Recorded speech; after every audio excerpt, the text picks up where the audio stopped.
Hello అండి, నమస్తే. Welcome to me అదిరెటి రుచులు ఫుడ్ ఎక్స్ప్రెస్లో ఇవాళ నవరతన్ వడ చేసేద్దాం. అదేంటండి అంటారా? ఈ వడ తింటే చాలండి, మొత్తం ఆరోగ్యం అంతా మన ఇంట్లోనే. పిల్లలకి కంపల్సరీ పెట్టండి.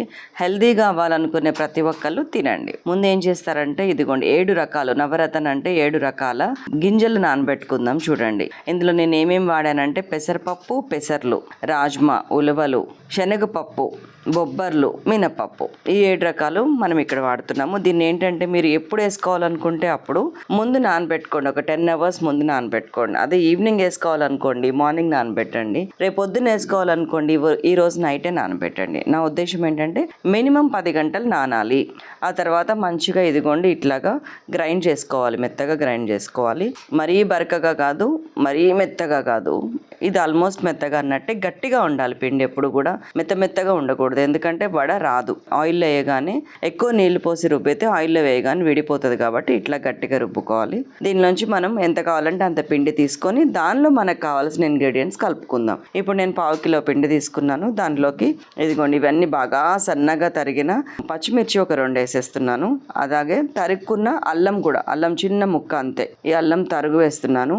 ఆఖరికి కరివేపాకును కూడా సన్నగా తరిగేయండి. ఇదిగోండి కరివేపాకు అండ్ కొత్తిమీర కొంచెం యాడ్ చేస్తున్నాను, సన్నగా తరిగింది. జీలకర్ర 1 టీ స్పూను అండ్ తినే సోడా వేయండి. దీనివల్ల మంచిగా పొంగుతాయి వడలు, క్రిస్పీనెస్ కూడా వస్తుంది. అండ్ ఒక సన్నగా తరిగిన ఉల్లిగడ్డ కూడా ఇందులోనే కలుపుతున్నాను. కొద్దిగా 1/2 టీ స్పూన్ ఉప్పు వేస్తున్నాను. ఉప్పు ఒకసారి చెక్ చేసుకోండి, మీకు తగినంత ఉప్పు వేసుకోండి. లాస్ట్గా మీకు ఒక సీక్రెట్ ఇంగ్రీడియంట్ ఏంటంటే శనగపిండి.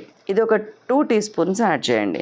దీనివల్ల ఏంటంటే వడకి సాఫ్ట్నెస్ వస్తుంది. అంటే టెక్స్చర్ మొత్తం విడిపోయినట్టు కాకుండా కలిసినట్టు కనపడాలి. మనకి వేయించేటప్పుడు కలర్ రావాలి, ఒక రకమైన షేడ్ ఉంటుంది చూసారా, బ్రౌన్ షేడ్ లాంటిది రావాలంటే శనగపిండి అనేది సీక్రెట్ ఇంగ్రీడియంట్. సో ఇప్పుడు చూసారా పిండి ఎలా అయిందో. ఒకవేళ మీకు ఈ టైంలో పిండి జోరైనట్టు అనిపించినా, లేకపోతే అరే ఇంకొంచెం గట్టిగా వస్తే నాకు ఇంకా చేతికి అంటుకుంటుంది అనిపించినా, మీరు శనగపిండిని బియ్య పిండిని యూజ్ చేయొచ్చు, గుర్తుపెట్టుకోండి. సో ఇప్పుడు ఆయిల్ మంచిగా కాగిందా, రెడీగా ఉంది కదా. ఒకసారి ఫస్ట్ వేసుకొని చూసుకోండి కాగిందా లేదా, లేకపోతే ఎక్కువ కాగిన ప్రమాదమే, తక్కువ కాగిన ప్రమాదమే. కాబట్టి 70-80% కాగేదాకా ఉంచి వీలైతే ఒకసారి వేసుకొని చూడండి. ఇది రెడీ. మరి ఇప్పుడు వేసేద్దాం రండి. ఈ వడలు 2 రకాలండి. ఒకటేమో క్రిస్పీ వడలు, ఇంకొకటేమో మెత్తగా ఉండే వడలు.